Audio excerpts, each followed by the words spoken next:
What's the dumbest reason someone refused to believe you? My best friend Taylor thought I was lying about being colorblind for 3 years. It started junior year when I asked her to grab my green folder from my locker. She handed me a red one. I said, no, the green one. She froze, looked at me weird, and said, this is green. I laughed and explained I was red-green colorblind. Had been since birth. My dad has it too. She immediately rolled her eyes and scoffed. No, you're not. You've never mentioned this before. You just want attention. I was shocked. What? Who lies about being colorblind? The next day at lunch, she brought it up in front of our whole friend group. Guys, did you know Jake is suddenly colorblind now? She did air quotes. Everyone looked confused.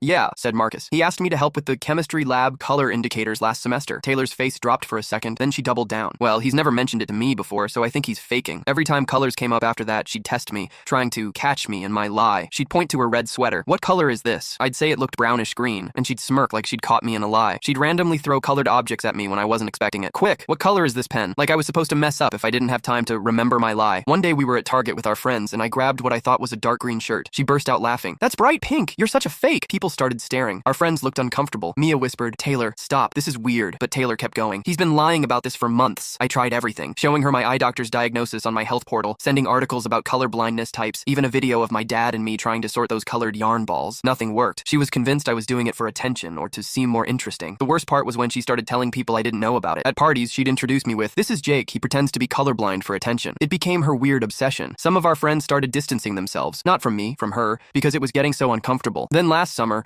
we were at her cousin Amber's wedding. Taylor and I were still friends somehow. We'd been close since elementary school, so I kept hoping she'd let this go. Amber's new husband, Ryan, is a doctor. At the reception dinner, colors came up somehow when someone complimented the burgundy centerpieces, and I mentioned having trouble with that shade because of being colorblind. Taylor immediately went, he's not really colorblind. He's been pretending for years. Ryan looked confused. Why would someone pretend to be colorblind? Taylor said. For attention, obviously. He never mentioned it until junior year. Ryan raised an eyebrow. Actually, I'm an ophthalmologist. I can literally test him right now. He pulled out his phone, opened an app with those dotted color test circles, and handed it to me. I couldn't see any of the numbers in the red-green tests. Taylor watched my face the whole time, waiting for me to slip up. Ryan showed her the results. He's definitely colorblind. Classic deuteranopia. About 6% of males have it. Her face went completely blank. 3 years of accusing me of lying, and she was wrong the entire time. She didn't speak to me for the rest of the wedding. Amber texted me later saying Taylor was crying in the bathroom. 2 weeks later, she texted me, I got you something. It was a pair of those color-correcting and chroma glasses. Expensive ones, like $400. No apology, just the glasses with a note that said, now you can see everything. I still wear them sometimes, but every time I put them on, I remember she spent 3 years thinking I'd rather lie about a disability than just be her friend.